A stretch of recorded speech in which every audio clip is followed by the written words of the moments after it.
রবিন এই সকালবেলা ঘুমিয়ে আছে, তখন তার মোবাইলে একটা কল আসে। রবিনের ঘুম ভেঙে যায়। মোবাইলটা হাতে নিয়ে দেখে তার একজন অনেক পরিচিত লোকের নাম্বার।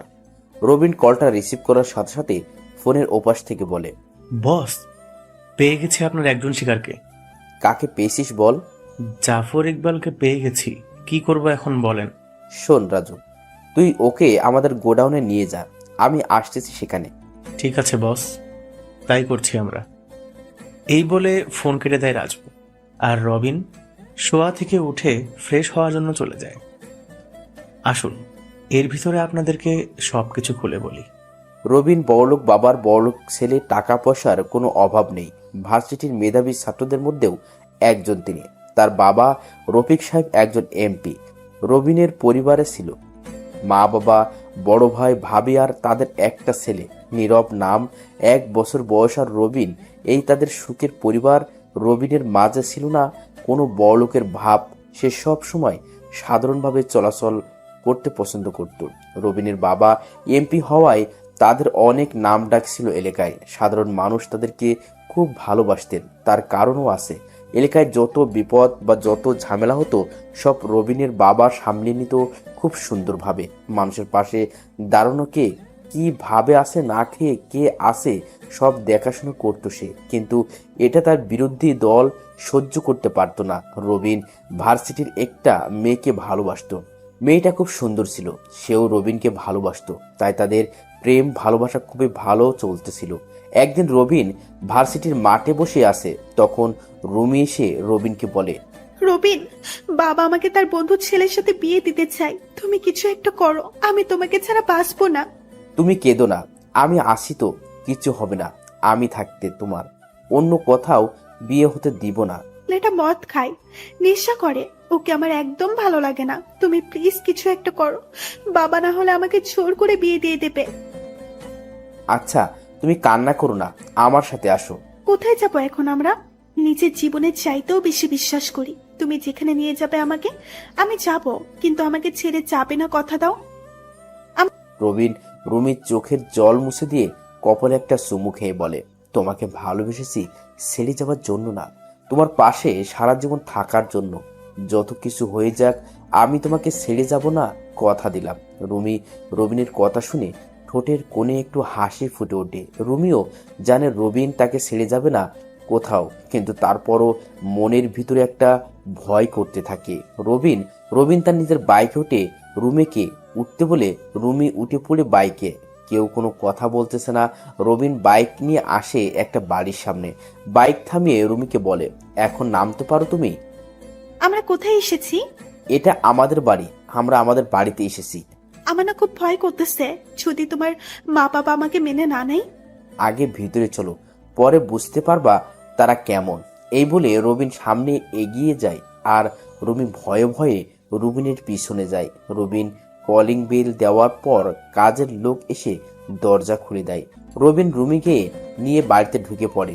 বাড়িতে রবিনের মা আর ভাবি বসে আছে, আর তার ভাই অফিসে গিয়েছে।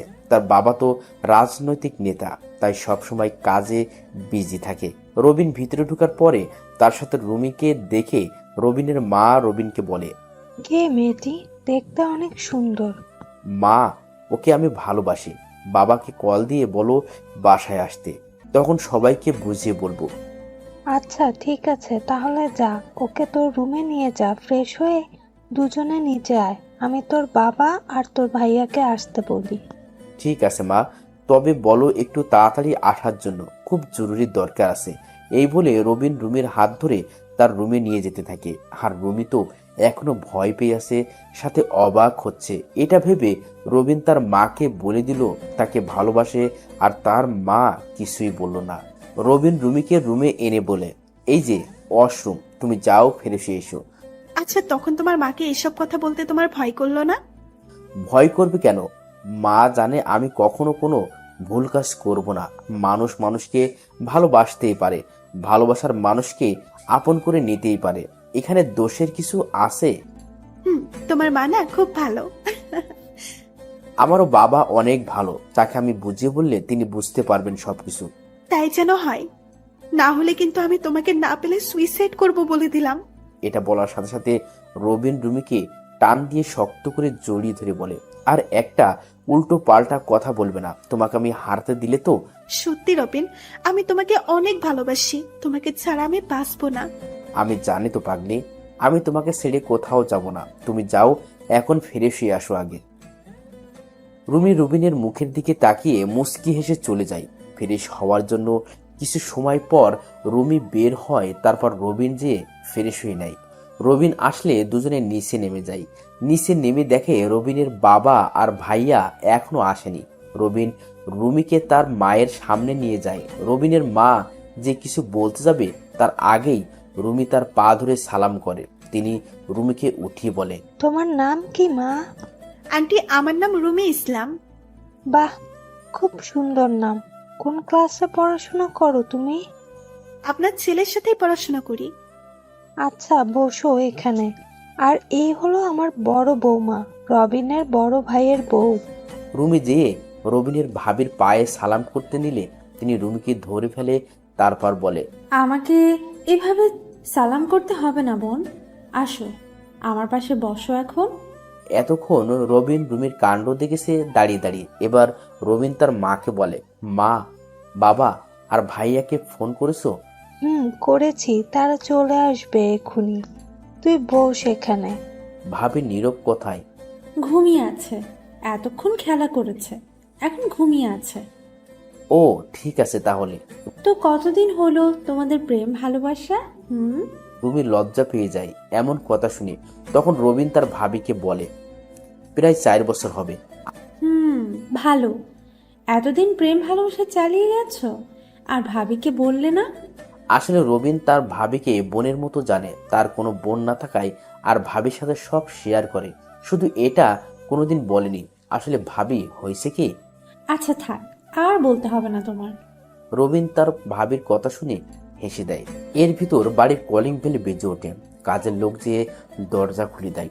দরজা দিয়ে ঢুকে রবিনের ভাই আর তার বাবা দুজনে ভিতরে ঢুকে রুমের দিকে তাকিয়ে আছে। কিছু বলতে যাবে তার আগেই রবিন মা বলে, তোমরা ওকে চিনবে না, যাও রুমে যেয়ে ফ্রেশ হয়ে আসো, তারপর সব বলতেছি তোমাদেরকে। ঠিক আছে, যাচ্ছি। তারপর রবিনের বাবা আর ভাইয়া চলে যায় ফ্রেশ হওয়ার জন্য। কিছু সময় পর রবিনের বাবা নিচে নেমে আসে। তার পিছনে দিয়ে রবিনের ভাইয়াও নীরবকে কোলে করে নিয়ে আসে। রবিন নীরবকে দেখে হাত বাড়িয়ে দেই কোলে নেওয়ার জন্য। নীরব সাথে সাথে রবিনের কোলে ঝাঁপিয়ে পড়ে। তখন রবিনের ভাবি হাসতে হাসতে বলে, আমি বুঝি না নীরব রবিনের জন্য এত পাগল কেন। রবিনকে দেখলেই হলো, তার কোলে যাবেই। এটা হলো আমার জাদু ভাবি।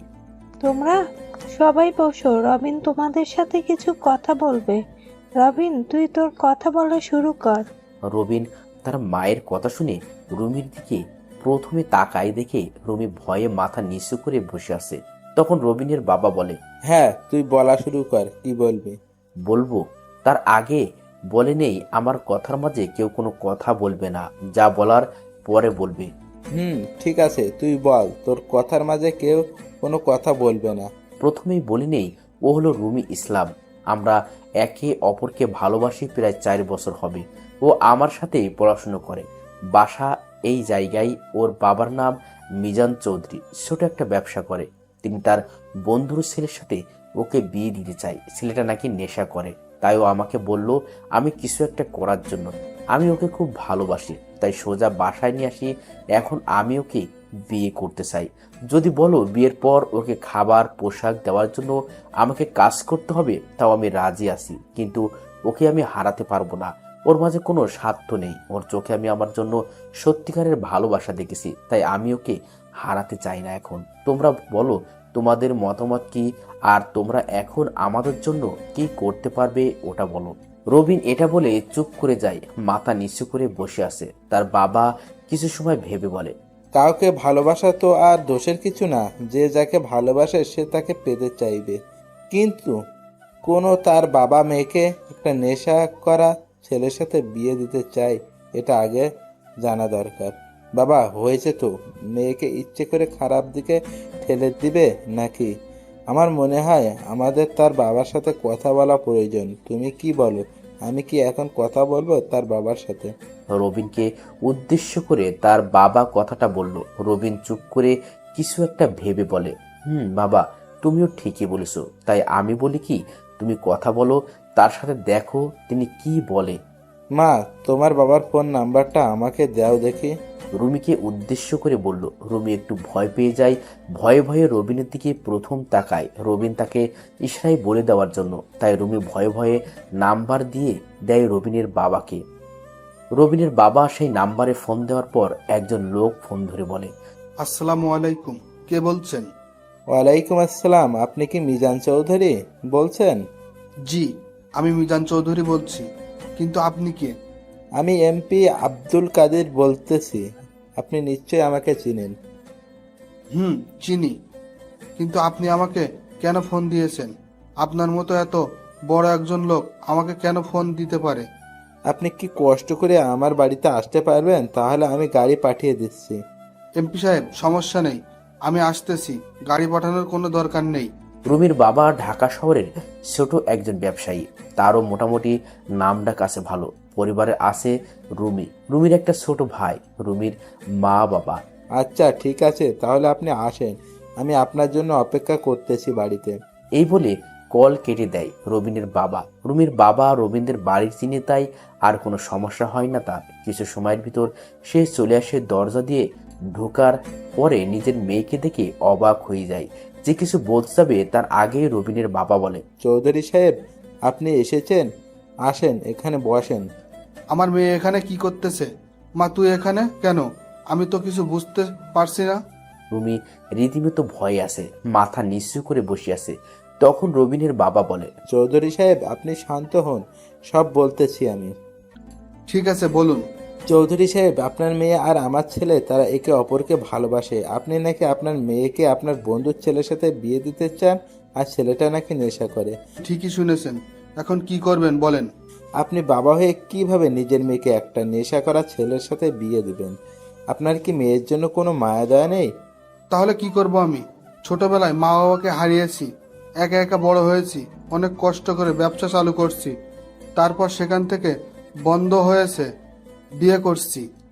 বিয়ের পরে ও হয়েছে, তখন আমি যা খুশি হয়েছি তা বলে বোঝাতে পারবো না। ওকে ছোটবেলা থেকেই যা চেয়েছে তা এনে দেওয়ার চেষ্টা করছি। তারপর একটা ছেলে, এই নিয়ে আমাদের সংসার খুব ভালোই চলতেছিল। কিন্তু 2 বছর আগে আমি ব্যবসায় অনেক বড় একটা ধাক্কা খাই, যার কারণে আমার অনেক টাকা লস হয়ে যায়। তখন পাশে এসে দাঁড়ায় আমার সেই বন্ধু। সে আমাকে টাকা দিয়ে নতুন করে ব্যবসা চালু করার কথা হয়েছে, তার সব টাকা 5 বছর পরে দিব। এখন সে বলতেছে তার নেশা করা ছেলের সাথে আমার মেয়ের বিয়ে না দিলে সব টাকা দেওয়া লাগবে 1 মাসের ভিতর। টাকা আমি জোগাড় করতে পারতেছি না, তাই বাধ্য হয়ে আমি নিজের হাতে মেয়েকে শেষ করে দিতেছি। এই কথা কেউ জানতো না, শুধু আমি আর আমার সেই বিশ্বাসঘাতক বন্ধু ছাড়া। আমি কখনো ভাবিনি সে আমার সাথে এমন করবে, না হলে আমি টাকা নিতাম না তখন তার কাছ থেকে। মিজান চৌধুরী এসব বলতে বলতে কেঁদে ফেলে। রুমিও তার বাবার কথা শুনে কেঁদে দেয়। রুমি ভাবে তার বাবা তাদের জন্য এত কষ্ট করতেছে। তাহলে রবিনের বাবা সব শুনে অবাক হয়ে গেল। কত টাকা নিয়েছেন তার কাছ থেকে আপনি? 12 লাখ টাকা নিচ্ছি। এখন তার টাকা দিতে হলে আমার ব্যবসা বিক্রি করে দিতে হবে, কিন্তু ব্যবসা বিক্রি করে দিলে আমি পরিবার নিয়ে কিভাবে চলবো বুঝতে পারতেছি না। তাই বাধ্য হয়ে নিজের হাতে মেয়েকে বলে দিতে হচ্ছে। আমাকে মাফ করে দিস মা, আমি তোর জীবনটা নষ্ট করে দিতেছি। বাবা, আমি তোমার বন্ধুর ছেলেকেই বিয়ে করব, তুমি কোনো টেনশন করো না, চলো। আর রবিন, আমার হয়তো তোমার কাছে কোনো ক্ষমা নেই, কিন্তু আমার কিছুই করার নেই। আমি আমার পরিবারের জন্য বিয়েটা করা প্রয়োজন, পারলে আমাকে মাফ করে দিও। আমি তোমাকে কষ্ট দিতে চাইনি, তোমাকে পাওয়ার জন্য ভালোবেসেছি, কিন্তু আমাদের ভালোবাসাটা আমার জন্য পূর্ণতা পেল না। দোয়া করি আমার থেকেও ভালো একজনকে তুমি পাবে, আমাকে তুমি মাফ করে দিও। রুমি এসব বলে কান্না করতে করতে বাড়ি থেকে বের হয়ে যায় দৌড়ে। তার পিছনে পিছনে তার বাবাও বের হয়ে যায়। রবিন পুরো অবাক নির্বাক হয়ে বসে আছে। বাড়ির সবার চোখে পানি টলমল করতেছে। রবিনের কোনো হুঁশ নেই। বাড়ির সবাই রবিনের দিকে তাকিয়ে আছে। রবিনের চোখ পেয়ে পানি গড়িয়ে পড়তেছে। রবিন ভাবতেও পারেনি তার সাথে এমন কিছু ঘটবে। রুমির ও কি দোষ যে পরিবার তাকে ছোট থেকে তিলে তিলে এতটুকু বড় করেছে, আর আজ সেই পরিবার এত বিপদের মুখে যদি তার ভালোবাসার বিনিময়ে সেই বিপদ কেটে যায় তাহলে তার আর কি করার থাকবে। অবশ্যই পরিবারের পাশে তার থাকা দরকার। 4 বছরের ভালোবাসা শেষ হয়ে যায় একটা বিপদের কারণে। হঠাৎ রবিনের হুঁশ ফিরে আসে তার বড় ভাইয়ের কথায়। তার বড় ভাই রবিনকে বলে, কিরে, এভাবে বসে থেকে কি হবে? পারলে কিছু একটা কর। এভাবে বসে থাকলে তো কিছুই হবে না। তুই কি তোর ভালোবাসাকে অন্য কারো হাতে সহ্য করবি, নাকি এভাবে বসে থাকবি? ভাইয়া আমি এখন কি করব? আমি তো কিছুই বুঝতে পারছি না। শুধু জানি ওকে না পেলে আমি কিন্তু বাঁচবো না, আমি নিজেকে শেষ করে দিব। ও কিভাবে পারলো আমাকে এভাবে ফেলে যেতে? কান্না করতে করতে কথাগুলো বলল রবিন। তখন রবিনের বড় ভাই আবার বলে, এখানে তো আমি তার কোনো দোষ দেখছি না। তাহলে কেন তুই ওকে দোষ দিচ্ছিস? তুই কি কখনো পারতি আমরা বিপদে পড়লে আমাদেরকে ফেলে যেতে? না ভাইয়া, পারতাম না, কিন্তু আমি এখন কি করব বলো? এক কাজ কর, তুই মিজান চৌধুরীর বন্ধুর সাথে কথা বলে দেখ সে কি বলে। যদি কোনো মতো তাকে হাতে আনতে পারিস তাহলে রুমি তোর হয়ে যাবে ইনশাল্লাহ। কিন্তু তাকে এখন আমি কোথায় পাবো ভাইয়া? বাবা, আমি খোঁজ করে দেখতেছি। এখন তুই রুমে গিয়ে একটু রেস্ট নে, যা। আমি তাকে খোঁজ বের করে তাকে বলবো। ঠিক আছে বাবা, তুমি তাহলে তাকে খুঁজে বের করো, আমি আসি এখানে। রবিন সোফায় বসে আছে। তার বাবা ফোন করে মিজান চৌধুরীর বন্ধুর ব্যাপারে সব খোঁজ লাগিয়ে দিয়েছে। অন্যদিকে রুমি তার বাবার সাথে বাড়িতে যেয়ে দৌড়ে তার রুমে চলে যায়। রুমে যেয়ে দরজা বন্ধ করে দিয়ে অজস্র কান্নায় ভেঙে পড়ে। রুমির মা এসে মিজান চৌধুরীকে জিজ্ঞেস করলে মিজান চৌধুরী আজকে কি কি হয়েছে সব বলে দেয়। মিজান চৌধুরীও চোখের কোণে পানি চলে আসে। রুমির ছোট ভাই এবার ক্লাস 8ম শ্রেণীর ছাত্র, পড়ালেখায় মোটামুটি ভালো, নাম রেহান। সেও তার বোনের বিয়ের কথা শুনে মন খারাপ করে আছে, তাও যদি বিয়েটা হয় একটা নেশাখোরা ছেলের সাথে। রুমির মা রুমির দরজার সামনে যেয়ে দরজায় আওয়াজ করে বলে দরজা খোলার জন্য, কিন্তু রুমির দরজা খোলার কোনো নাম নেই।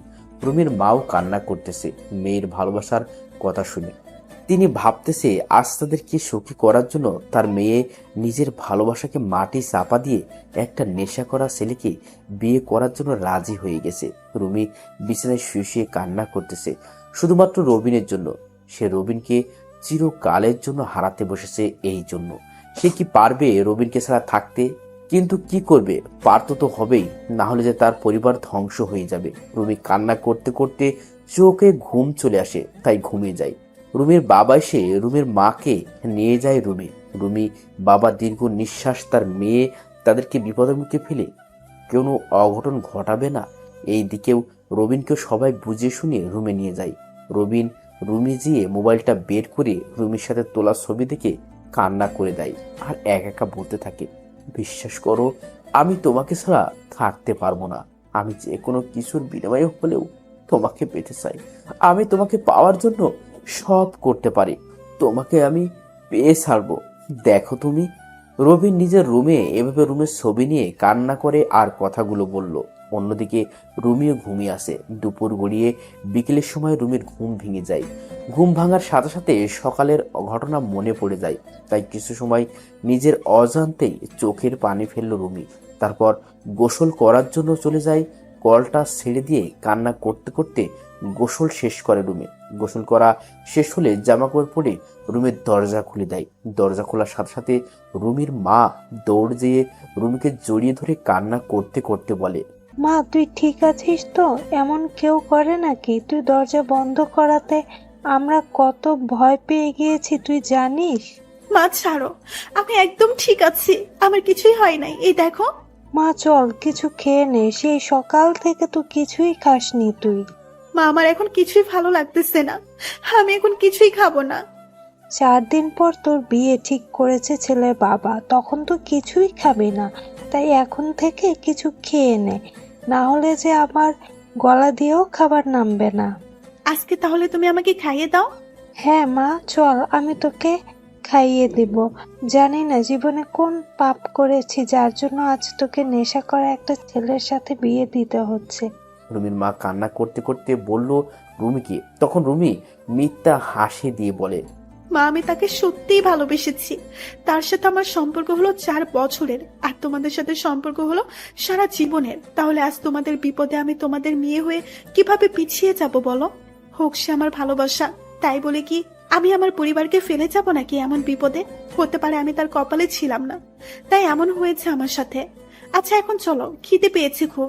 রুমির কোনো খিদে পায় না, সে এই কথা থেকে বের হওয়ার জন্য এমনটা বলেছে। এইদিকে রুবিন রুমে শুয়ে আছে, চোখে ঘুম নেই। তখন রুবিনের ভাবি এসে তাকে বলে, রবিন, তুমি কি ঘুমিয়ে আছো?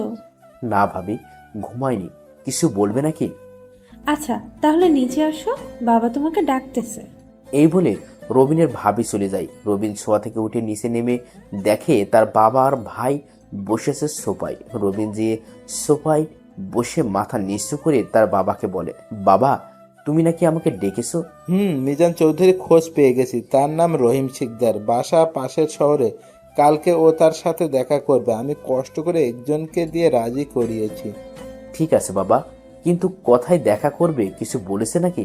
আমাদের এই রেস্টুরেন্টে আসার জন্য বলেছি। সে বলেছে সকাল 10টার মধ্যে আসবে। রবিনের বাবার 2টা রেস্টুরেন্টে আছে ঢাকা শহরে। রবিন মাঝে মাঝে একটার দেখাশোনা করে। ঠিক আছে বাবা, আমি তাহলে 10টার মধ্যে সেখানে থাকবো। আর তোমাকে অনেক অনেক ধন্যবাদ বাবা। রবিনের বাবা কিছু না বলে মুচকি হাসলো। এখন রবিনের কাছে অনেকটা ভালো লাগতেছে। রবিন ভাবতেছে সে রুমিকে যেভাবেই হোক পেতে চাই। রবিন আবার নিজের রুমে চলে যায়। পরের দিন সকালবেলা সেই সময় মতো রবিন সেখানে যেয়ে উপস্থিত হলো। রবিন একজন লোককে বসে থাকতে দেখে তার কাছে যেয়ে বলে, আপনি কি মিস্টার রহিম শিকদার? লোকটি বলল, আমি। আপনি মনে হয় রবিন, বসেন। রবিন বসার পর লোকটা বলে, দেখুন, আমি সবই শুনেছি, আপনাদের কথা আমি সব শুনলাম, কিন্তু আমার কিছুই করার নেই। আমি তার থেকে টাকা পাবো। এখন সে আমার টাকা দিতে পারবে না, তাই তার মেয়েকে আমি আমার ছেলের জন্য নিব। আমার ছেলে নেশা করে, এই জন্য সব টাকার বিনিময়ে মাফ করে দিলাম। কিন্তু আপনি তো তাকে সময় দিয়েছিলেন 5 বছরের, তাহলে 2 বছরের টাকা নেবেন কেন? আমার টাকা আমার যখন মন চায় তখন নিব। এখানে তো কোনো স্টেম সই করা হয় না যে 5 বছর পরই নিব। কিন্তু আমি ওই মেয়েকে ভালোবাসি, সে মেয়েও আমাকে ভালোবাসে, তাই আমি তাকে বিয়ে করতে চাই। আপনি প্লিজ আমাদের সম্পর্কটা নষ্ট হতে দিয়েন না। রবিন হাত জোর করে লোকটাকে কথাগুলো বলল। লোকটা রবিনের কথা শুনে হাসতে হাসতে বলে, ভালোবাসা এখন কোনো ভালোবাসা চলে না রে, এখন চলে শুধু টাকার ভালোবাসা। যদি আপনি তাকে সত্যিই ভালোবেসে থাকেন, ওকে, তাহলে আমি তার বাবার কাছ থেকে যত টাকা পাবো দিয়ে দেন, তাহলে আমি আপনাদের মাঝখান থেকে সরে যাব। আপনাকে 12 লক্ষ টাকা দিলে আপনি সরে যাবেন আমাদের মাঝখান থেকে? তাই, এছাড়া আমার আর কিছুই করার নেই। ঠিক আছে, আমি টাকার মিল করতে পারলে রাতে আপনাকে ফোন দিয়ে জানাবো। ওকে, গুড বয়, চেষ্টা করো নিজের ভালোবাসাকে পাওয়ার জন্য। এই বলে রহিম সিকদার উঠে চলে যায়। আর রবিন অনেক চিন্তিত হয়ে যায়, কিভাবে এত টাকা জোগাড় করবে সে। এসব ভাবতে ভাবতে বাড়িতে চলে আসে। অন্যদিকে রুমিদের বাড়িতে বিয়ের আয়োজন হতেছে মোটামুটি ভালোই। রুমির চোখে কোনো পানি নেই আজ, কারণ কান্না করতে করতে মনে হয় চোখের পানিও শুকিয়ে গেছে। তবে রুমি এখন বেঁচে থেকেও মরার মতো হয়ে আছে। তার হাতে কিছুই করার নেই ভালোবাসার মানুষটার কাছে যাওয়ার, কারণ আজ যে পরিবারের জন্য নিজের ভালোবাসাকে কোরবানি দিয়েছে। দিন চলে যায়, রাত হয়ে যায়, এভাবে চলে আসে বিয়ের দিন। রুমিকে বিয়ের পোশাকে বউ সাজিয়ে বসিয়ে রেখেছে। রুমির কোনো হেলদোল নেই, মুখে কথা নেই। রুমির মা বাবারও মন খারাপ, ছোট ভাইটাও কোনো আনন্দ করে না। বিয়ের সাজে বাড়িটা মোটামুটি ভালোই সাজানো হয়েছে। সকাল থেকে পাক শাক করে শেষ করেছে। দুপুর গড়িয়ে বিকেল হবে, কিন্তু বর আসার খবর নেই। সবাই পড়ে যায় টেনশনে। রুমির বাবা অনেক চিন্তিত হয়ে তার বন্ধুর মোবাইলে কল দেওয়ার পর তারা জানায় এ বিয়ে হবে না, তার ছেলেকে এখানে বিয়ে করাবে না। রুমির বাবা এটা শুনে আরো বেশি চিন্তিত হয়ে যায়। সে এখন কি করবে না করবে কিছুই ভাবতে পারতেছে না।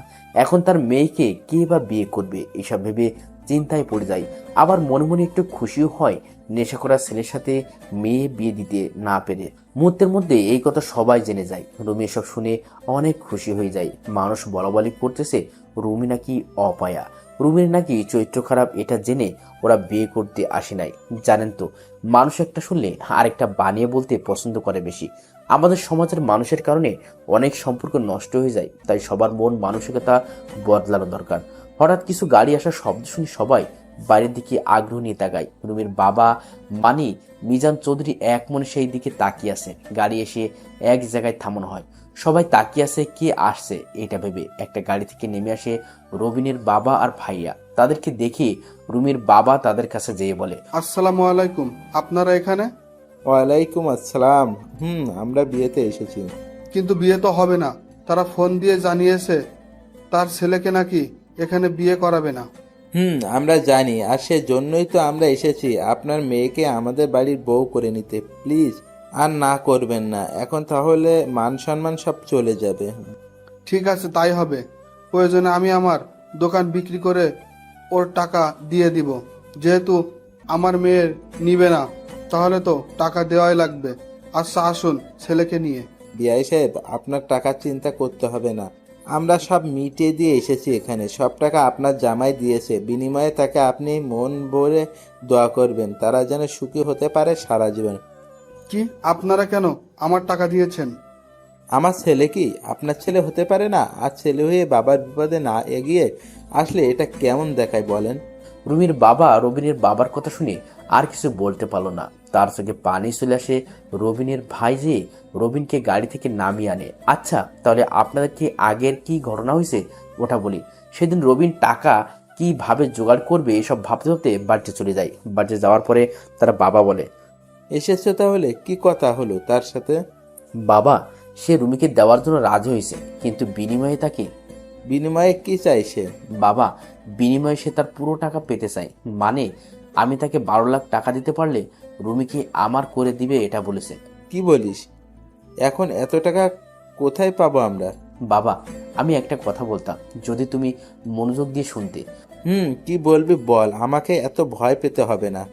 মানে বাবা বলেছিলাম যে তুমি তো আমার জন্য ব্যাংকে 15 লাখ টাকা রেখেছো বাইরে পড়াশোনা করাবে বলে। সেখান থেকে যদি 12 লাখ টাকা দিতে তাহলে ভালো হতো। আমার বাইরে পড়াশোনা করার দরকার নেই, এখানে বাকি 2 বছর পড়বো, কিন্তু আমি রুমিকে চাই, না হলে আমি বাঁচবো না। ওকে আমি খুব ভালোবাসি বাবা। দেখ বাবা, তোমার জন্য রেখেছি তোমার পড়াশোনার জন্য। এখন তুমি যদি বাইরে পড়াশোনা না করে এখানে পড়তে চাও তাহলে ওটা তোমার ব্যাপার, আর তুমি তোমার টাকা দিয়ে কি করবে করো, আমার কোনো সমস্যা নেই। আমি জানি তুমি খারাপ পথে টাকা নষ্ট করবে না। মেয়েটাকে আমাদেরও পছন্দ হয়েছে, খুব শান্তশিষ্ট একটা মেয়ে। আর তাছাড়াও এটা তোমার লাইফের বিষয়। আমি তোমার ভাইয়াকে ফোন করে বলতেছি টাকা নিয়ে আসতে। এই বলে রবিনের বাবা রবিনের ভাইকে ফোন করে বলল টাকা নিয়ে আসতে। রবিনের ভাই অফিস থেকে আসার সময় টাকা নিয়ে এসেছে। রাতে রবিন রহিম সিকদারকে ফোন করে বলল দেখা করার জন্য। রহিম সিকদারও দেখা করলো সেই আগের জায়গায়। রবিন টাকা নিয়ে সেখানে যেয়ে তাকে বলে, এই নেন আপনার টাকা। আরেকটা কথা, আপনি ওদেরকে বলবেন না যে বিয়ে হবে না আপনার ছেলের সাথে। বিয়ের দিন দুপুরে ফোন করে বলবেন যে আপনি আপনার ছেলেকে এখানে বিয়ে করাবেন না। কিন্তু কেন আর আপনি করবেন না তাকে বিয়ে? বিয়ে আমি করব, শুধু প্রথম একটু ওদের ভয় দেখাবে। বিয়ের দিন দুপুরে ওরা আপনার সাথে কথা বলার পর সবাই হতাশ হয়ে যাবে, তখন আমরা সেখানে যাব আর বিয়ে করে নেব। শুধু আপনি কষ্ট করে এই কাজটা করে দেবেন প্লিজ। রবিনের কথায় লোকটা রাজি হয়ে যায়, আর তারপর থেকে এভাবে নাটক করে এসেছে। এখন কি হলো তা তো আপনারাই জানেন। ওই মুহূর্তের মধ্যে সবাই হতাশ থেকে বের হয়ে আসে। রুমির কানে এই কথা যাওয়ার পরে সে খুশিতে কান্না করে দেয়। অবশেষে রবিন আর রুমির বিয়ে হয়ে যায় সব নিয়ম কানুন মেনেই। এখন রবিন দাঁড়িয়ে আছে বাসর ঘরের সামনে। তার ভিতরে যেতে বুক কাঁপতেছে। অনেকটা সাহস নিয়ে ভিতরে ঢুকলো রবিন। ভিতরে ঢুকে দেখে রুমি মাথায় ঘোমটা দিয়ে বসে আছে। রবিন মুচকি হেসে একটু কাশি দিল। রুমি শুনে একটু নড়ে চড়ে বসে। তারপর রবিন সামনের দিকে এগিয়ে যায়। খাটের কাছে যাওয়ার পরে রুমি নেমে আসে রবিনের পায়ে হাত দিয়ে সালাম করে। রবিন রুমিকে তুলে বলে, তোমার অজু আছে নামাজ পড়ার জন্য? আছে, তোমার আছে নি? আমারও আছে, চলো তাহলে নামাজ পড়ে নেই এখন। তারপর তারা দুজন তাদের বিবাহ জীবনের জন্য 2 রাকাত নফল নামাজ পড়ে নিল। নামাজ পড়া শেষে দুজনে খাটে চলে যায়। খাটে যেয়ে কি করে না করে এটা সবাই বুঝে এবং জানে, তাই এখানে আমি সময় নষ্ট করতে চাই না, তাহলে গল্পের মজা যাবে গিয়ে। আমি তার ভয়ঙ্কর অতীত নিয়ে কথা বলবো এখন, মানে আসল ঘটনা। বিয়ে 3 মাস চলে যায়। সবাই হাসি খুশি, দুই পরিবার অনেকে আনন্দ আছে, সবার আনন্দ যেন শেষ নেই। রবিন আর রুমিও পড়াশোনা চালিয়ে যেতেছে, দেশে পড়াশোনা করে। এর ভিতর তারা দুজন দুজনকে আরো বেশি ভালোবাসতে শুরু করেছে। একদিন বিকেলবেলা রবিন রুমিকে বলল, আজকে একটু তোমাকে নিয়ে বের হব, চলো রেডি হয়ে নাও। ঠিক আছে, আমি রেডি হচ্ছি। তবে আজকে বের হলে কিন্তু আমাকে নিয়ে অনেক ঘুরতে হবে। ঠিক আছে, তাই হবে, আমি মাকে একটু বলে আসতেছি। এই বলে রবিন নিচে চলে আসে। এসে দেখে তার মা বাবা আর ভাবি নীরবকে নিয়ে বসে আছে। রবিন যাওয়ার সাথে সাথে নীরব রবিনের কোলে চলে আসে। রবিন তাকে কোলে নিয়ে সবাইকে বলে, মা বাবা, আমি একটু রুমিকে নিয়ে বের হব। ঠিক আছে, যাস, সমস্যা নেই, তবে সাবধানে থাকবি। ওকে, ঠিক আছে, তাহলে আমি আসতেছি। ভাবি, নীরবকে রাখো। রবিন নীরবকে তার ভাবির কোলে দেওয়ার সময় কান্না করে দেয় নীরব, আর রবিনকে ঝাপটিয়ে জড়ি ধরে আসে। এটা দেখে বাড়ির সবাই হেসে দেয়। রবিনের ভাবি রবিনকে বলে, বুঝতে পারছি, আজকেও ও তোমাকে ছাড়বে না। কি করার, তুমি ওকে সাথে করে নিয়ে যাও। দেখো না, কান্না করতেছে। কিন্তু ভাবি, যদি পরে কান্না করে আর আমাদের যদি আসতে লেট হয়ে যায়? আরে কান্না করবে না, তুমি তো ওকে আরো নিয়েছো অনেক জায়গায়, আর ও তোমার কাছে থাকলে কোনো কান্না করবে না, আমি জানি। তবে একটু চেষ্টা করো যেন তাড়াতাড়ি বাড়িতে আসতে পারো। রবি নীরবকে আরো ছোট থেকেই জায়গায় জায়গায় নিয়ে যেত, এমনকি ভার্সিটিতেও নিয়ে গেছে কয়েকবার। রবিনের ভাবির কথা শুনে রবিনের বাবা বলে, তুমি ওকে নিয়ে যাও, ও একটু তোমাকে বেশি ভালোবাসে মনে হয়। তোমাকে দেখলে তো কারো কাছে থাকেই না, তোমার কাছে চলে যায়। আচ্ছা, তাহলে তোমরা রেডি হও, আমরা নীরবকে তোমার রুমে নিয়ে রেডি করিয়ে বের হয়ে পড়ো। রবিন তার বাবার কথা শুনে তার ভাবিকে বলে, ভাবি, তুমি নীরবের জামা কাপড় নিয়ে আসো, আমি ওকে রুমে নিয়ে যেতেছি তাহলে। এই বলে রবিন নীরবকে তার রুমে নিয়ে যায়। রুমে যে দেখে রুমের রেডি হওয়া প্রায় শেষ। রবিন তখন রুমিকে বলে, এই দেখো কাকে নিয়ে এসেছি, আজকে ওকে নিয়ে যাব আমাদের সাথে করে। নীরব যে, ও আমাদের সাথে যাবে সত্যি? সত্যি, ওকে আমাদের সাথে করে নিয়ে যাব আজকে। তাহলে তো ওকে রেডি করাতে হবে, আর সবাইকে বলবো এটা আমার ছেলে, আমার বাবাটা। নীরবকে সুমুখে হাসিমুখে বলল রুমি। রবিন তার কথায় হেসে দেয়। তখন রবিনের ভাবি এসে বলে, ছেলে আমার, আর তুমি বলো তোমার। ছেলেটাও রবিনের পাগল, কেউ বলবেই না যে এটা আমার সন্তান। রবিনের ভাবির কথায় রবিন মুচকি হাসে, আর রুমি একটু ভয় পেয়ে যায়। সে ভাবছে রবিনের ভাবি রাগ করে কথাটা বলেছে, তাই সে বলে, ভাবি, তুমি রাগ করো না, আমি মজা করে বলেছি। বোন, তুমি ভয় পেও না, আমিও মজা করছি। আর আমার ছেলে মানে তোমারও ছেলে, কোনো সমস্যা নেই। আসলে নীরব রবিনকে ছাড়া কিচ্ছু বোঝে না, তাই বলছি। আর তুমি সবাইকে বলো ও তোমার ছেলে, কোনো সমস্যা নেই। রবিনের ভাবি হাসতে হাসতে কথাগুলো বলল। রুমিও তার কথায় খুশি হয়ে যায়। তারপর নীরবকে রেডি করিয়ে রবিন রেডি হয়ে নেয়। বের হয়ে যায় তাদের একটা গাড়ি নিয়ে। রবিন গাড়ি চালাইতেছে আর রুমি তার পাশে বসে আছে। নীরব রুমির কোলে বসে আছে। তবে প্রথমে রুমির কোলে যেতে চাই না, অনেক কষ্ট করে দিয়েছে তার কোলে। অনেকক্ষণ পরে রবিন একটা পার্কের সামনে গাড়ি থামায়। সেখানে নেমে রবিন নীরবকে কোলে নেয়। তারপর তারা পার্কের ভিতরে একটা সুন্দর জায়গায় যেয়ে বসে। নীরবকে চকলেট কিনে দিয়ে রুমি আর রবিন কথা বলতেছে বসে বসে, আর নীরব রবিনের কোলেই। অনেকক্ষণ সেখানে থাকার পরে রবিন রুমিকে বলে, অনেক তো বসেছিলাম, চলো ফুচকা খেয়েছি এখন। এটা তো আমার প্রিয় খাবার, তুমি না বললেও আমি তোমাকে জোর করে নিয়ে যাব। আচ্ছা চলো তাহলে।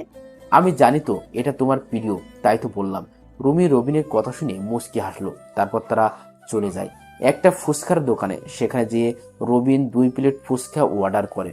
কিছু সময়ের মধ্যে চলে আসে। রবিন আর রুমি ফুচকা খেতেছে। নীরব রবিনের পাশে বসে আছে। সে চকলেট খেতেছে আর রবিনের মুখের দিকে তাকিয়ে আছে। রবিনের 1 প্লেটের সাথে রুমি 3 প্লেট খেয়ে ফেলছে।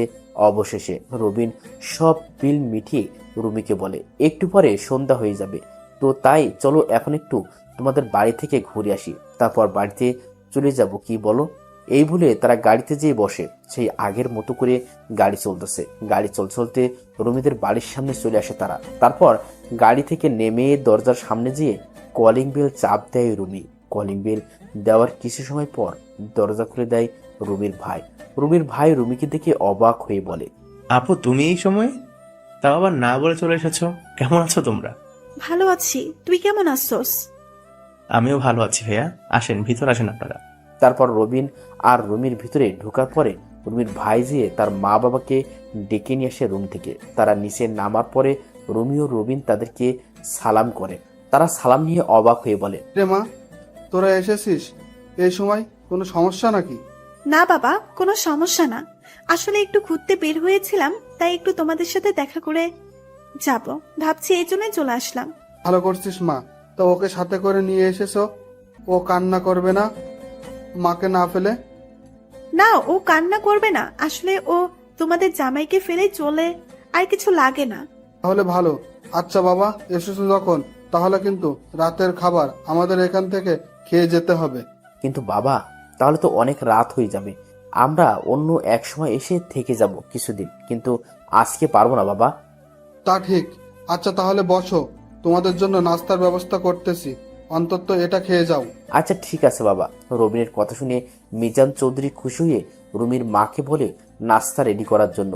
রুমির মা ওদের জন্য নাস্তা রেডি করলো। নাস্তা দেওয়ার পর একসাথে সবাই নাস্তা করে নিল। তারপর কথা বলতে বলতে আরো সময় চলে যায়। রাত 8টা বেজে গেছে। এর ভিতর নীরবও ঘুমিয়ে গেছে রবিনের কোলে। তারপর রবিন আর রুমি ওদের কাছে বলে বাড়ির দিকে রওনা দেয়। রবিন নীরবকে রুমির কোলে দিয়ে সে গাড়ি চালাতেছে, আর নীরব ঘুমিয়ে আছে রুমির কোলে। রুমি রবিনকে বলে, তোমাকে অনেক ধন্যবাদ আমাকে এখানে নিয়ে আসার জন্য। ধন্যবাদ দেওয়ার কিছু নেই, তোমার খুশি আমার খুশি। রবিন আর রুমি কথা বলতে বলতে বাড়ির সামনে চলে আসে। তখন রাত বাজে প্রায় 9টা। রবিনদের বাড়িটা হলো একলা বাড়ি, মানে আশেপাশে তেমন একটা বাড়ি নেই। আর রবিন আর রুমি গাড়ি থেকে নেমে যায়। রুমির কোলে নীরবকে দিয়ে হাঁটা ধরে। দরজার সামনে সে কলিং বেল চাপ দিবে, এমন সময় রবিন দেখে দরজা মনে হয় খোলা। তাই রবিন আস্তে দরজাটা ধাক্কা দেয়। ধাক্কা দেওয়ার সাথে সাথে দরজা খুলে যায়, কিন্তু ভিতরে পুরো অন্ধকার। এটা দেখে রবিন আর রুমি ভয় পেয়ে যায়। রবিন নিজের মোবাইলটা হাতে নিয়ে লাইট জ্বালিয়ে নেয় আগে। তারপর রুমির এক হাত ধরে ভয়ে ভয়ে ঘরে ঢুকে যায়। বাড়ির লাইটের সুইচটাই হাত দিয়ে লাইট জ্বালিয়ে পিছনে ফিরে জোরে চিৎকার করে ওঠে রবিন। রবিনের চিৎকার শুনে রুমি পিছনে ফিরে, আর সাথে সাথে রুমিও চিৎকার করে ওঠে, কারণ বাড়ির পাখার সাথে 2টা লাশ ঝুলতেছে। আর 2টা লাশ বাড়ির ফ্লোরে পড়ে আছে। বাড়ির সবকিছু ভাঙচুর করা। রবিন আর রুমি চিৎকারে নীরব জেগে যায়। নীরব জেগে কান্না করতে থাকে, আর রুমিও ফ্লোরে ধাপ করে বসে পড়ে। রবিন একই জায়গায় দাঁড়িয়ে তার মা বাবার লাশের দিকে তাকিয়ে আছে। তার মা বাবার লাশ পাখায় ঝুলতেছে, আর তার ভাই ভাবির লাশ ফ্লোরে পড়ে আছে। তার বাবা মায়ে যে মারা গেছে এটা পুরো বুঝে যেতেছে, কারণ দুজনের নিথর দেহ ঝুলতেছে, কোনো নড়চড় নেই। রবিন ঠাই একইভাবে তার মা বাবার দিকে তাকিয়ে আছে, আর চোখ থেকে টপ টপ করে পানি পড়তেছে। নিচে হঠাৎ একটা চাপা আওয়াজ পেয়ে রবিন আর রুমি ভয় পেয়ে যায়। ভালোভাবে তাকিয়ে বুঝতে পারে রবিনের ভাইয়ের কাছ থেকে আওয়াজটা আসতেছে। রবিন সাথে সাথে তার ভাইয়ের কাছে যায়, আর রুমিও নীরবকে নিয়ে যায়। সেখানে যায় রবিন যে বলে, ভাইয়া তুমি বেঁচে আছো, কিচ্ছু হবে না তোমাদের, আমি এসে গেছি, তোমাকে এখন হসপিটাল নিয়ে যাব আমি। আমাকে কোথাও নিতে হবে না, আমি বাঁচবো না। তুই আমার একটা শেষ ইচ্ছে রাখবি? বল, কথা দে আমায়। কি কথা ভাইয়া, বলো, আমি রাখবো। তুই নীরবকে নিজের ছেলে হিসেবে দেখবি আজ থেকে। কখনো ওকে বুঝতে দিবি না যে ওর মা বাবা মারা গেছে, সে এতিম। সে যেন সারা জীবন জেনে যায় তোরা দুজনের বাবা মা। আর আমাকে পারলে মাফ করে দিস। আমি মা বাবাকে বাঁচাতে পারলাম না, ওরা আমাদেরকে বাঁচতে দিল না। তোর কাছে একটা ছোট্ট অনুরোধ, তুই নীরবকে নিয়ে এই দেশ ছেড়ে চলে যা, না হলে ওরা তোদেরকেও মেরে ফেলবে। ওরা আমার সামনে আমার মা বাবাকে মেরে ফেললো, আর আমি কিছু করতে পারলাম না। ওই জাফর ইকবালরা আমাদেরকে বাঁচাতো। রবিনের ভাই আর কিছু বলতে পারল না, তার দেহ থেকে প্রাণটা বের হয়ে যায়। এর আগেই এখন রবিনের ভাইয়ার ও নিথর দেহ পড়ে আছে, আর রবিন হাউমাউ করে কান্না শুরু করে দেয়। রবিন ফোন করে থানায় ফোন করে সব জানানোর পরে পুলিশ চলে আসে 2 গাড়ি। এর মধ্যে এলাকায় জানাজানি হয়ে যায় এই খবর। দলে দলে মানুষ আসা শুরু করে দিয়েছে। একে তো খুন করা হয়েছে 4 জনকে, তার উপর এমপি ও তার পরিবারকে। এমন কথা শুনলে তো মানুষ জানাজানি বেশি হবে। সাংবাদিক এসে গেছে অনেক, সব খবরের চ্যানেলে একই খবর দেখাইতেছে। পুলিশ এসে সব লাশ নিয়ে যায় থানায়। সাংবাদিকরা রবিনের সাথে কথা বলার অনেক চেষ্টা করে, কিন্তু পারে না।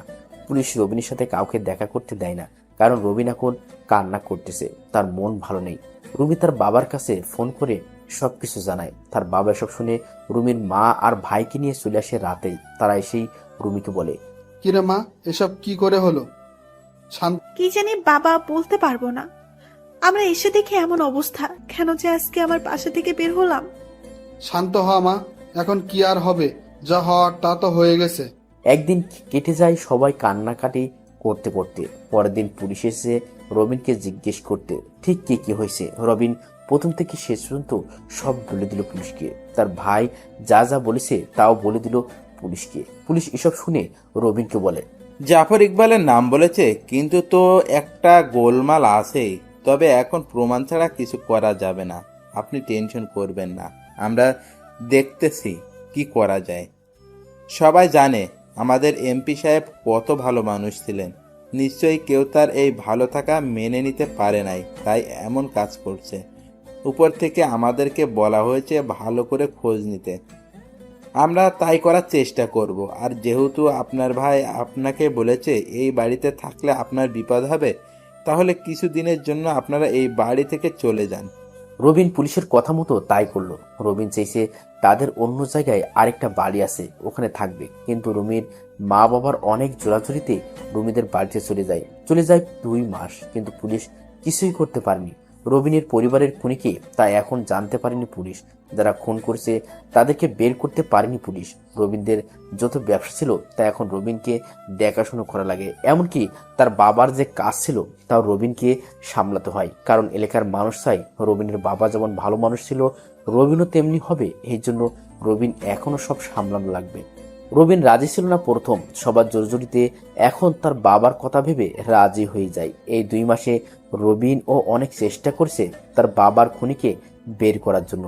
2 মাস পর একদিন পুলিশ রবিনকে ফোন করে জানায় থানায় দেখা করার জন্য। রবিনও তাই করে। পরের দিন সকালবেলা রবিন থানায় চলে যায়। পুলিশ অফিসারকে বলে, আমাকে কেন আসতে বললেন এখানে? দেখুন রবিন সাহেব, আমরা এই 2 মাসের অনেক চেষ্টা করছি এমপি সাহেবের খুনিকে বের করার জন্য, কিন্তু আমরা কোনো প্রমাণ জোগাড় করতে পারিনি। এখন আমরা কি করব বলেন? ওপর থেকে কি বলেছে এটা নিয়ে আপনাদের কি? তারা তো বলছে আরো ভালো করে খোঁজ করার জন্য, কোনো কিছু সন্দেহ হলেই ওটাকে নিয়ে নিতে, কাউকে সন্দেহ হলে তাকে অ্যারেস্ট করতে, কিন্তু আমরা তেমন ধরনের কিছুই পাই নাই। ঠিক আছে, আপনারা আপনাদের কাজ চালিয়ে যান। কোনো সমস্যা হলে আমাকে বলবেন, আর কোনো হেল্প লাগলেও আমাকে বলবেন। ঠিক আছে, আমরা তাই করব। আপনি তাহলে এখন আসতে পারেন, কোনো সমস্যা নেই। আচ্ছা, উপর থেকে কিছু বলেছে কি যে বাবার এমপির দায়িত্ব আমি নিয়েছি? না, তা বলেনি। তবে সামনের বছর নাকি ইলেকশন হবে শুনলাম। আপনি যদি ইলেকশন দাঁড়াতে চান তাহলে আগের থেকে রেডি হয়ে থাকবেন। দেখি কি হয়, তবে আমার দাঁড়াতে ইচ্ছে করছে না, এইসব আমার ভালো লাগে না। এই বলে রবিন থানা থেকে বের হয়ে যায়। রবিন তার গাড়ি থেকে উঠবে, তখন দেখে জাফর ইকবাল থানায় ঢুকতেছে। এটা দেখে রবিন অবাক হয়ে যায়। তাই রবিন আবার থানার দিকে পা বাড়ায়। যখন রবিন দরজার সামনে যায় তখন শুনতে পায় ভিতর থেকে পুলিশ অফিসার হেসে সে জাফর ইকবালকে বলতেছে, এই মাত্র ওই এমপির ছেলে বের হয়ে গেল। তাকে 6-9 বলে বুঝিয়ে দিয়েছি আমরা যে এটার ভিতর জড়িত আছি, সে বুঝতে পারবে না। আপনি কোনো টেনশন করবেন না। যদি ওই এমপির ছেলে বেশি বাড়াবাড়ি করে তাহলে তাকেও দুনিয়া থেকে উপরে পাঠিয়ে দিব, কি বলেন? না, তা করা যাবে না, না হলে আমরা বিপদে পড়ে যাব। উপর থেকে এমনিতেই আমাদের অনেক চাপ দিতেছে। শুধুমাত্র আমাদের গোড়ার মানুষ আছে বলে কিছু হচ্ছে না, না আমাদের হলে অনেক সমস্যায় পড়ে যেতাম। ঠিক আছে, ওকে, এখন কিছু করবো না তাহলে। আর আপনি টেনশন করবেন না, উপর থেকে আমাদেরকে কিছুই করতে পারবে না। শুধু 1 বছর অপেক্ষা করতে হবে, তাহলে আমরা আমাদের রাজত্ব দেখাবো সবাইকে। ভাই, তখন খেয়াল হবে। আর ওই এমপির ছেলে মনে হয় ইলেকশন দাঁড়াবে না, সে বলল। এমনভাবে তারা আরো কিছু সময় কথা বলে। জাফর ইকবাল থানা থেকে বের হয়ে যায়। জাফর ইকবাল বের হওয়ায় আগেই রবিন লুকিয়ে যায়। জাফর ইকবাল তার গাড়ি নিয়ে চলে যায়, আর রবিন তার গাড়িতে যেয়ে বসে মনে মনে বলে, তাহলে আমার পরিবারের খুনি দুজনকে পেয়ে গেলাম। আরে, আমি তো আগেই জানতাম তোরা এটাতে জড়িত আছো। রবিন আগেই বুঝতে পেরেছে ওরা যে এই খুনির জড়িত আছে, কিন্তু রবিন আগেই ভেবে রাখছে সে তার পরিবারের খুনিদেরকে খুন করে তার প্রতিশোধ নেবে, এক ভয়ঙ্কর প্রতিশোধ নেবে রবিন। রবিন চেয়েছিল সামনের ইলেকশন সে দাঁড়াবে না, কিন্তু এখন ঠিক করেছে দাঁড়াবে। রবিন চলে যায় বাড়িতে। তারা এখন তাদের আলাদা বাসায় থাকে। বাসায় যেয়ে দেখে নীরব সবাই বসে বসে কার্টুন দেখতেছে, আর রুমি নীরবকে খাবার খাইয়ে দিতেছে। নিজের ছেলের মতোই নীরবকে ভালোবাসে রবিন আর রুমি। নীরব প্রথম মাঝে মাঝে কান্না করত, কিন্তু এখন আর করে না। আর নীরব এই কিছুদিন ধরে রবিনকে বাবা বলে, রুমিকে মা বলে ডাকা শুরু করে। ছোট বাচ্চাদের যদি অনেকদিন আপনি আপনার কাছে নিয়ে রাখেন, তাকে যদি মা বাবার মতো ভালোবাসেন, তাহলে সে আপনাদেরকে মা বাবা বলবে, এটা শিওর। কারণ ছোট বাচ্চারা কিছু বুঝে না, তারা অনেক ভালোবাসা ফেলেই হয়। রবিন বাসায় ঢোকার পর নীরব রবিনকে দেখে দৌড়ে এসে কোলে উঠে যায়। তারপর রবিনকে বলে, বাবা, আমার জন্য চকলেট আনো না তুমি? বাবা এনেছি চকলেট, এই নাও। বাবা, আমি খাবার খেয়ে তোমার সাথে খেলা করব, তুমি কোথাও যাবে না। এই বলে নীরব চলে যায় খাবার খাওয়ার জন্য। আর রবিন রুমির সাথে একটু কথা বলে নিজের রুমে চলে যায়। সেখানে যে ফেরেসে বিছানায় শুয়ে ভাবে কি করা যায়, কিভাবে এসব তথ্য বের করবে। সে অনেক ভেবে চিন্তা করে একটা বুদ্ধি বের করে, আর তা হলো সে একটা গ্যাং তৈরি করবে। আর সেই গ্যাংয়ের লিডার থাকবে রবিন। তাদের গ্যাংটা হবে মূলত দেশ থেকে মাস্তান, দেশকে যারা ভালোবাসে না, যারা টাকার কাছে বিক্রি হয়ে দেশের খারাপ চায়, তাদেরকে শিক্ষা দেওয়ার জন্য। এসব ভাবতেছে রবিন। তখন রুমি নীরবকে সাথে করে নিয়ে এসে রবিনকে বলে, সকালে তো কিছুই খেয়ে যাও না, চলো কিছু খাবে এখন। তুমি কি কিছু খেয়েছো এখনো? ঠিক আছে চলো তাহলে। বাবা আসো আমার কাছে। নীরব রবিনের কাছে চলে যায়। রবিন তাকে কোলে তুলে নিয়ে নিচে নেমে আসে, রুমি সহ। তারপর নীরবকে কার্টুন দেখাতে দিয়ে রবিন আর রুমি একসাথে নাস্তা করে নেয়। নাস্তা করা শেষ হলে রুমি রবিনের কাছে বাচ্চাদের মতো আবদার করে বলে, আজকে কি তোমার একটু সময় হবে আমাদেরকে নিয়ে ঘুরতে যাওয়ার? এভাবে বলতে হয় নাকি? তুমি বললে আমি আমার সব কাজ রেখে তোমাকে নিয়ে ঘুরতে পারবো, কোনো সমস্যা নেই। তুমি রেডি হয়ে নাও, আর নীরবকেও রেডি হয়ে নাও। তুমি অনেক ভালো। আচ্ছা আমি তাহলে রেডি হয়ে নিই, তুমিও রেডি হয়ে নাও। তারপর তারা রেডি হয়ে নেয় ঘুরতে বের হওয়ার জন্য। সারাদিন ঘোরাঘুরি করে রাতে রেস্টুরেন্ট থেকে খাওয়া দাওয়া করে বাড়িতে আসে। বাড়িতে এসে সেদিনের মতো শুয়ে পড়ে তারা। পরের দিন সকালবেলা রুমি রবিনকে ডাকা দেয় ঘুম থেকে ওঠার জন্য। তাই রবিন ঘুম থেকে উঠে ফিরে শুয়ে নাস্তা করে নীরবকে একটু আদর করে অফিসে চলে যায়। এভাবে চলে যায় আরো 6টা মাস। এর ভিতর রবিন হয়ে যায় খুব ভয়ঙ্কর একজন মানুষ।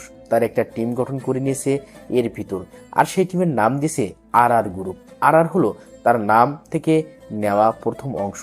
এই 6 মাসে রবিনের এই টিম নিয়ে সামাজিক যোগাযোগ মাধ্যমে অনেক তোলপাড় শুরু হয়ে যায়। তার কারণ হলো এই গ্রুপটা যেই কোনো নেশা করার জায়গা, বারে, তারপর যারা মানুষকে বিনা কারণে কষ্ট দেয় তাদেরকে হয়তো পৃথিবী থেকে সরিয়ে দেয়, আর না হলে তাদের অবস্থা পুরো খারাপ করে ফেলে।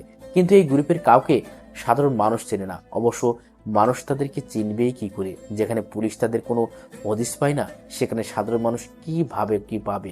ওই গ্রুপটা যে কোনো হামলা চালায় রাতের অন্ধকারে। এটা যে রবিনের গ্রুপ তা কেউ জানে না, রুমিও জানে না এটা। রবিন কখনো তাকে বলেনি। রবিন যে মাঝে মাঝে রাতে বাড়ি থেকে বের হয় এটা রুমি বুঝতে পারে, কিন্তু কখনো সে রবিনকে এটা নিয়ে কিছু বলে না। তার বিশ্বাস রবিন কোনো কাজের জন্য বের হয়, তাকে রবিন কখনো ঠকাবে না, এটা তার পুরো বিশ্বাস আছে। রবিন তাকে ঠকাবে না। সে তো তার প্রতিশোধ নিতে চায়। যে মা বাবা ছোট থেকে এত বড় করেছে, যে বড় ভাই তাকে এত ভালোবাসতো, যে ভাবি তাকে নিজের ভাইয়ের মতো করে ভালোবাসতো, তাদের খুনের প্রতিশোধ নিতে চায় এখন রবিন। এতদিন সেই এমনিতেই খারাপ কাজের প্রতিবাদ করেছে, এখন সে তার প্রতিশোধ নিতে চায়। আর সেই জন্য রবিন তার কাছের একজন লোক মানে রাজুকে বলল জাফর ইকবালকে ধরে আনতে। আর রাজুও তাই করলো, জাফর ইকবালকে ধরে নিয়ে আসছে তাদের আস্তানায়। আজকে রবিন খুব খুশি, তার কারণ আজকে তার প্রথম টার্গেট সফল হতে চলেছে। এতদিন তো রবিনের আগের জীবনে কি ঘটেছে তা বললাম, এখন তাহলে কি ঘটতে চলেছে তা বলি। রবিন ফিরে সে বের হয়ে রেডি হয়ে নেয় প্রথমে। তারপর নিচে নেমে দেখে রুমি নীরবকে খাবার খাইয়ে দিতেছে।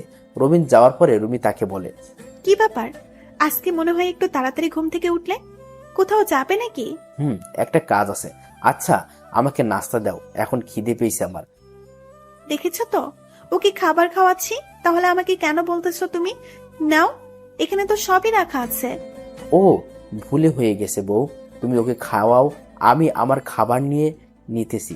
এটা আজকে না, রবিন প্রায় সময় নিজের খাবার নিজে নিয়ে খায়, আর এতে রবিনের কোনো আপত্তি নেই। আর তাছাড়া রবিন রুমির কাজেও সাহায্য করে মাঝে মধ্যে। রবিন এক প্লেটে অনেকগুলো খাবার নেয়, তারপর রুমির কাছে এসে বসে রুমিকে বলে, তুমি তাকে খাইয়ে দাও, আমি তোমাকে খাইয়ে দিচ্ছি, চুপ করে খাবে, কোনো কথা বলবে না কিন্তু। ওকে ঠিক আছে জনাব, তাই করুন। এখন ভালো মেয়ের মতো হা করো, আমি খাইয়ে দিতেছি তোমাকে। বউয়ের সাথে একসাথে খাবার খাওয়া, একই প্লেটে খাবার খাওয়া, এগুলো অনেক ভালো কাজ। এগুলো হলো মহব্বত। সবাই বউয়ের আবদার পূরণ করার চেষ্টা করুন, বউকে সময় দিন, এসব ইসলামের দৃষ্টিতে অনেক ভালো। রবিন রুমিকে আস্তে আস্তে খাইয়ে দিতেছে, সে নিজেও খেতেছে। তখন নীরব রবিনকে বলে ওঠে, বাবা, তুমি কি শুধু আম্মুকে খাওয়াইয়ে দিবে, আমাকে দিবে না খাওয়াইয়ে? দিব তো, আসো বাবার কোলে আসো, তুমি বাবার হাতে খেতে চাও, এটা বললেই তো বাবা তোমাকে খাইয়ে দেবে। নীরবের এমন কথা শুনে রুমি হেসে দেয়। তারপর রবিন নীরবকেও খাবার খাইয়ে দেয়। সে বাড়ি থেকে বের হয়ে যায়, তার গাড়ি নিয়ে সোজা চলে যায় তার গোডাউনে। সে নিজেই গাড়ি চালিয়ে গেছে সেখানে। গোডাউনে যেয়ে দেখে তার লোকজন সবাই বসে আছে, তবে কাউকে দেখে বোঝা যাচ্ছে না এরা যে এত ভয়ঙ্কর। সবাই একদম সাধারণ মানুষের মতো চলাচল করে। রবিন গোডাউনে ঢোকার সাথে সাথে সবাই তাকে সালাম করে। রাজু এগিয়ে এসে রবিনকে বলে, বস, ওকে চেয়ারের সাথে বেঁধে রেখেছে, চলেন দেখবেন তাকে আপনি। দেখবো তো অবশ্যই। তার আগে সবাই নিজের মুখ ঢেকে নাও, কাউকে যেন সে চিনতে না পারে। বস, তাই হবে। আর আপনি আসার আগেও আমরা তার কাছে গিয়েছি মুখ ঢেকে। তারপর এক একে সবাই নিজে নিজের মুখ ঢেকে নেয়। তারপর একসাথে সবাই জাফর ইকবালের সামনে যেয়ে দাঁড়ায়। জাফর ইকবাল তো এভাবে সবাইকে দেখে ভয় প্যান্ট নষ্ট করার মতো হয়ে গেছে। সে যে কিছু বলবে তার উপায় নেই, কারণ তার মুখে কাপড় দিয়ে বেঁধে রেখেছে। রবিন জাফর ইকবালের সামনে একটা চেয়ারে নিয়ে বসে পড়ে। তারপর জাফর ইকবালের মুখ থেকে কাপড় সরানোর জন্য বলে। একজন যে কাপড় সরিয়ে দেয়। কাপড় সরানোর সাথে সাথে জাফর ইকবাল ভয়ে ভয়ে বলে, তোমরা কারা? কেন আমাকে ভাবে ধরে এনেছো? এখানে কি চাও তোমরা? আস্তে আস্তে তোর সব কথার উত্তর দিতেছি, শান্ত হ তুই। আমরা কারা জানতে চাস? তাহলে শোন, আমরা হলাম আর গ্রুপ। তোদের মতো জানোয়ারদের প্রাণ নেওয়া আমাদের কাজ। কি কি বলছেন? আমি তো কিছু করিনি, প্লিজ আমাকে মাফ করে দিন, আমাকে ছেড়ে দিন, দরকার হলে আমার সব সম্পত্তি নিয়ে নিন, আপনি তারপর আমাকে কিছু করবেন না। চুপ কর জানোয়ার, তুই কি আমাকে লোভী ভাবতেছিস নাকি? আমার যা আছে তা নিয়েই আমি অনেক সুখী আছি। মাফ করবেন ভাই, আমি কি করেছি যার জন্য আমাকে এভাবে ধরে এনেছেন? আমি কি বড় কোনো ভুল করেছি নাকি ভাই? তা তো করছোস। এমপি আব্দুল কাদের সাহেবকে খুন করে এখন সাধু সাজার দরকার নেই তোর। ভাই সেটা আমি করি না, প্লিজ বিশ্বাস করুন আমার কথা। রবিন জাফর ইকবালের কথাই হু করে হেসে ওঠে। তারপর জাফর ইকবালকে ঠাস করে একটা থাপ্পড় মেরে বলে, তুই করছিস না তাই না? তুই এটাতে জড়িত আসোস, পুলিশ অফিসার এটাতে জড়িত আছে, আর কে কাছে ওটা বল, নাহলে এখনই তোকে মেরে ফেলবো। বলছি ভাই, এটার মেইনকে তা আমি জানি না, তবে যদি এমপি আব্দুল কাদের সাহেবের বিরোধী দলের এমপি যে ধরিয়েছে তাকে ধরতে পারেন, তাহলে মনে হয় কিছু জানতে পারবেন। তুই শিওর তো তাকে ধরলে কিছু জানতে পারবো? আমি শিওর, কারণ আমি তারই একজন লোক।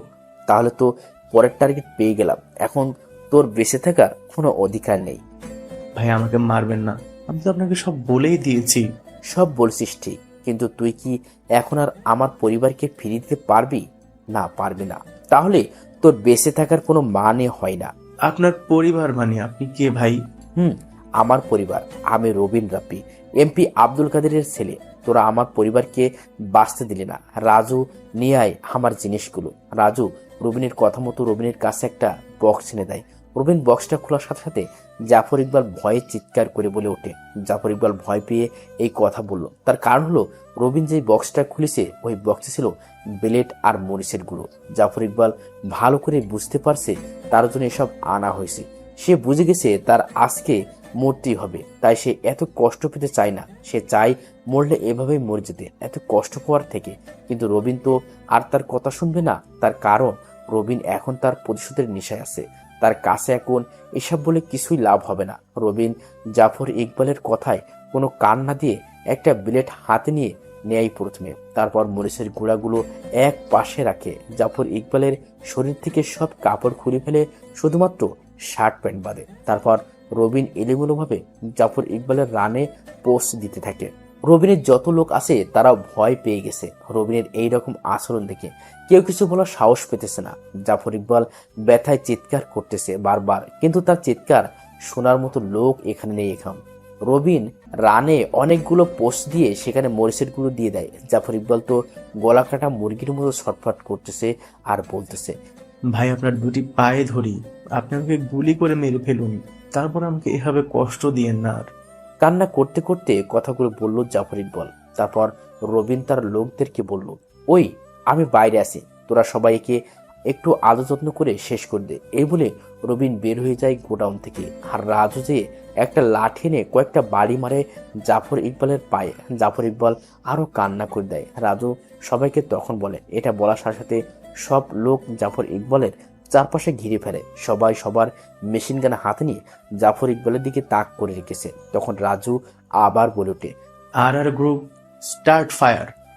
রাজুর কথা শুনে সবাই জাফর ইকবালকে কোনো কিছু বলতে না দিয়েই গুলি করতে থাকে জাফর ইকবালের উপর। সেখানে লোকজন ছিল 30 জন। সবাই একটা করে গুলি চালিয়েছে জাফর ইকবালের শরীরে। সবগুলো গুলি বুকে আর হাতে লেগেছে, মাথায় বা মুখে একটাও গুলি লাগে নাই। এখন জাফর ইকবালের মরাদেহ পড়ে আছে। গুলি করার কারণে সে চেয়ার নিয়ে মাটিতে পড়ে যায়। রাজু লোকজনকে বলে, ভাই বলছে এই লাশটা সুন্দর করে এক জায়গায় রেখে দেওয়ার জন্য, যেখানে মানুষের আসা যাওয়া বেশি হয়। রাজুর কথায় তার লোকজন মাথা নাড়িয়ে হ্যাঁ বলে। তারপর রাজু গোডাউন থেকে বের হয়ে রবিনকে বলে, ভাই কাজ হয়ে গেছে, আপনি এখন যেতে পারেন, আর কালকে নিউজ এটা দেখানো হবে সেই ব্যবস্থা করছি। ঠিক আছে তাই কর, আমি তাহলে গেলাম। আর ওর লাশটা জায়গা মতো রাখা হলে কালকে পুলিশ অফিসারকে তুলে নিয়ে আসবি। তারপর সেই লোক যার এমপি হওয়ার শখ অনেক, তার ব্যবস্থা করব। ভাই শুনেছি সেই লোকেরও নাকি অনেক দাপট আছে এলাকায়, তবে এটাকে আমরা ভয় পাই না, আমাদের কাজ আমরা করবই।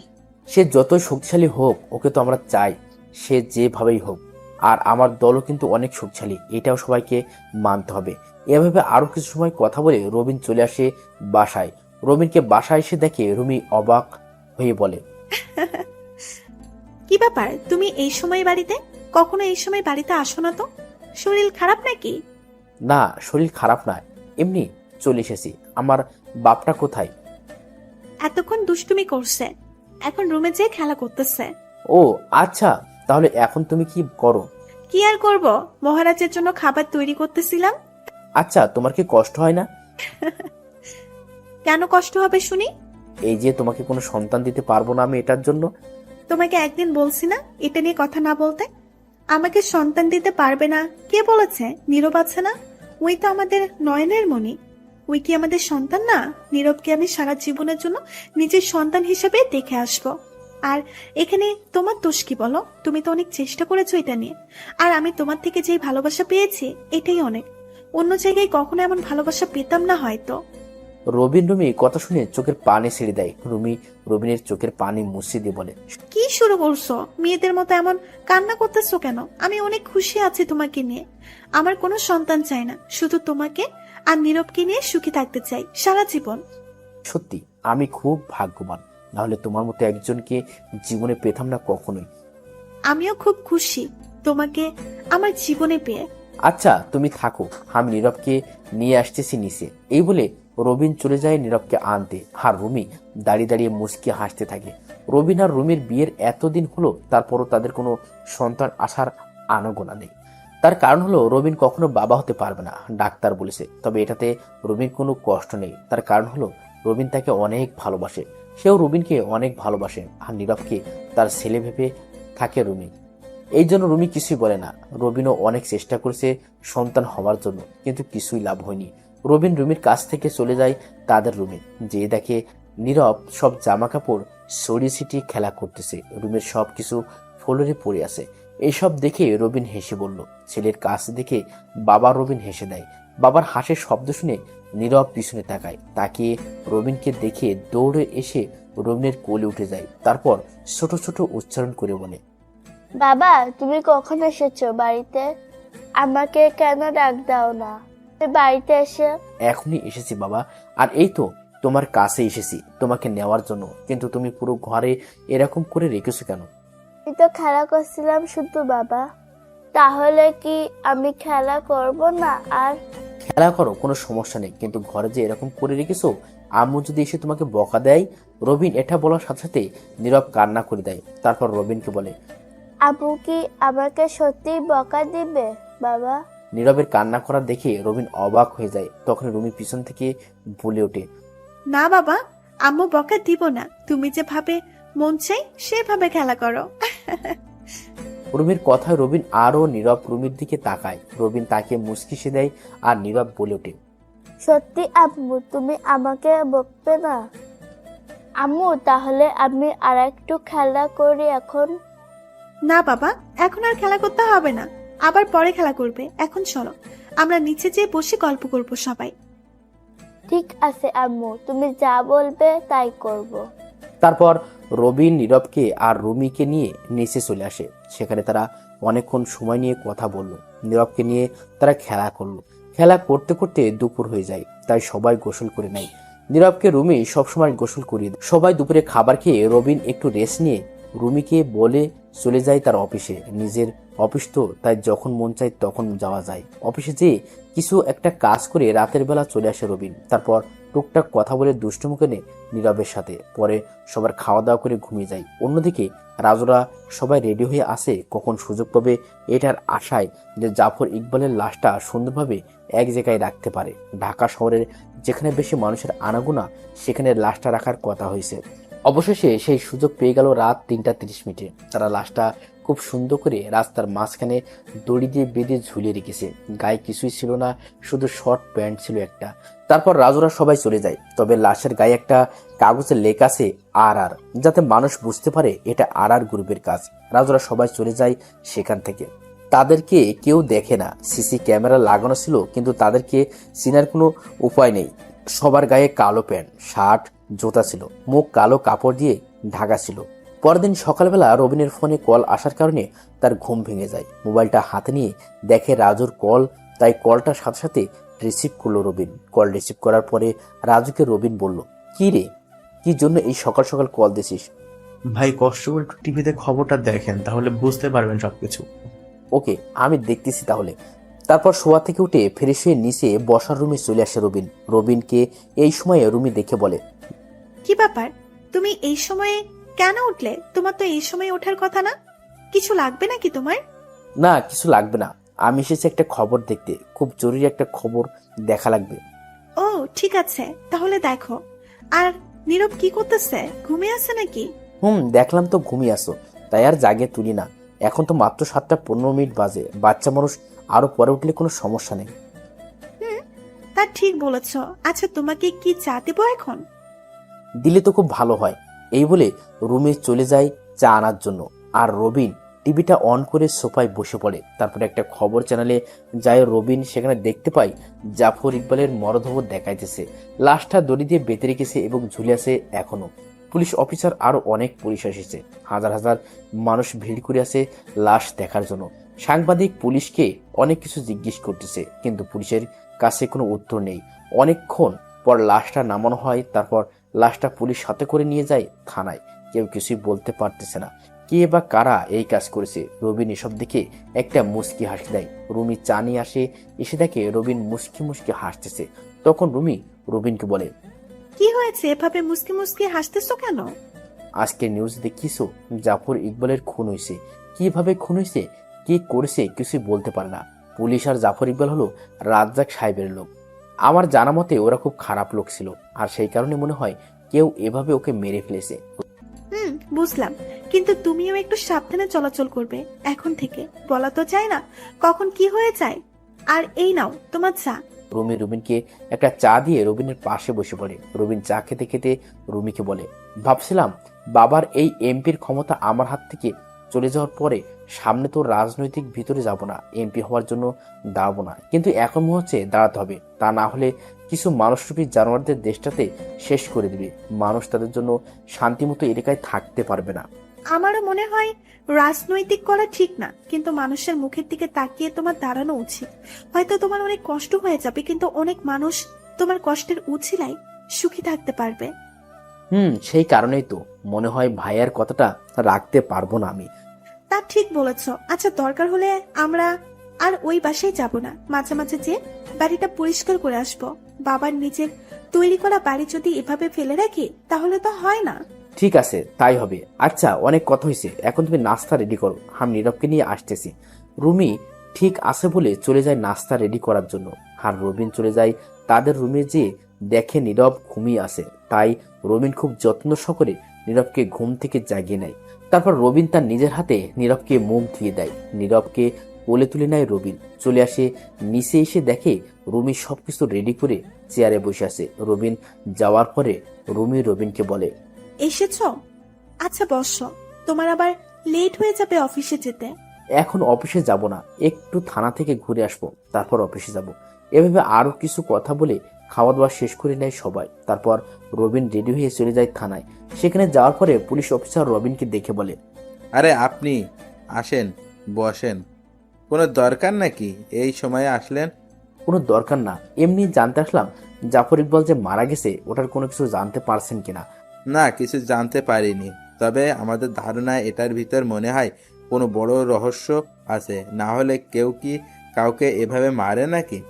আপনারা কিছু জানতে পারবেন না, আপনারা করেনটা কি আমি বুঝি না। সরকার আপনাদেরকে কেন টাকা দেয়? এভাবে বলবেন না, আমি জানি আপনি কেন এই কথাটা বলছেন, কারণ আপনার পরিবারের খুনিকে এখনো আমরা খুঁজে বের করতে পারিনি, তবে আমরা চেষ্টা করে যেতেছি তাদেরকে খুঁজে বের করার জন্য। পুলিশের এই কথা শুনে রবিন কিছু সময় হাসলো হু হু করে। তারপর রবিন চোখ মুখ গরম করে চিৎকার করে বলে ওঠে, আপনাদের আর কিছু করতে হবে না, যা করার আমি করে নিব। এই কথা বলে রবিন পুলিশকে আর কোনো কিছু না বলতে দিয়ে বের হয়ে যায় থানা থেকে। তারপর চলে যায় তার অফিসে, সেখানে যেয়ে কাজ করতে থাকে। কাজ করতে করতে দুপুর হয়ে যায়, তাই রবিন বাসায় চলে আসে। বাসায় আসার পরে সবার সাথে খাওয়া দাওয়া করে নেয়। তারপর আবার রুমির কাছে বলে চলে যায় অফিসে। যাওয়ার সময় গাড়িতে বসে রাজুর কাছে কল দেয় রবিন। রাজু কল ধরার পরে রবিনকে বলে, বলেন ভাই, কোনো দরকার নাকি? আজকে পুলিশ অফিসারকে তুলে নিয়ে যা তোরা, তবে খুব সাবধানে কাজ করবি। তারপর তাকে কিছু জিজ্ঞেস করে মেরে দিস। আজ রাতের মধ্যে কাজ হয়ে যাবে, আপনি কোনো চিন্তা করবেন না। রাজুর সাথে আরো কিছু কথা বলে চলে যায় রবিন তার অফিসে। সব কাজ শেষ করে রবিন তার বাড়িতে চলে আসে সন্ধ্যার দিকে। অন্যদিকে রাজুরা সবাই মিলে পুলিশ অফিসারকে তুলে নিয়ে যায় রাস্তা থেকে। পুলিশ অফিসার তার বাড়িতে যাওয়ার পথে এমন হয়েছে। পুলিশ অফিসারকে সেই গোডাউন নিয়ে রাজু তাকে কিছু কথা জিজ্ঞেস করে। পুলিশ অফিসার ভয়ে ভয়ে বলে দেয় সবকিছু। আর যা বলে এটা শুনে তো রাজু তার নিজের কানকে বিশ্বাস করতে পারতেছে না। তাই রাজু পুলিশ অফিসারকে না মেরে সাথে সাথে রবিনকে কল দেয়। রবিন রাজুর কল পেয়ে রিসিভ করার পরে রাজু বলে ওঠে, ভাই আপনি একটু তাড়াতাড়ি গোডাউনে চলে আসেন। আসতেছি, কিন্তু কেন? সেটা না হয় আপনি আপনার নিজের কানে পুলিশ অফিসারের কাছে থেকেই শুনবেন। ওকে, তাহলে আমি আসতেছি এখনই, তোরা ওর খেয়াল রাখতে থাক। রবিন কল কেটে চলে যায় গোডাউনে। আসার সময় রুমির কাছে বলে এসেছে তার একটা জরুরি কাজ আছে। গোডাউনে যাওয়ার পরে রাজু তাকে পুলিশ অফিসারের কাছে নিয়ে যায়। আর পুলিশ অফিসার রবিনের সামনে আবার সবকিছু বললে। সব শুনে তো রবিনের চোখ মুখ লাল হয়ে যায়। তার মনে হচ্ছে তার চোখ দিয়ে আগুন বের হবে। এখন রবিন সাথে সাথে পুলিশ অফিসারকে গুলি করে মেরে ফেলে। তারপর কি হয়েছে এবং পুলিশ অফিসার কি এমন বলল সব জানার জন্য অপেক্ষা করতে থাকুন। পরবর্তী পর্ব খুব দ্রুতই আপলোড করা হবে। ধন্যবাদ সবাইকে। গল্পটি কেমন হয়েছে অবশ্যই কমেন্ট বক্সে কমেন্ট করবেন।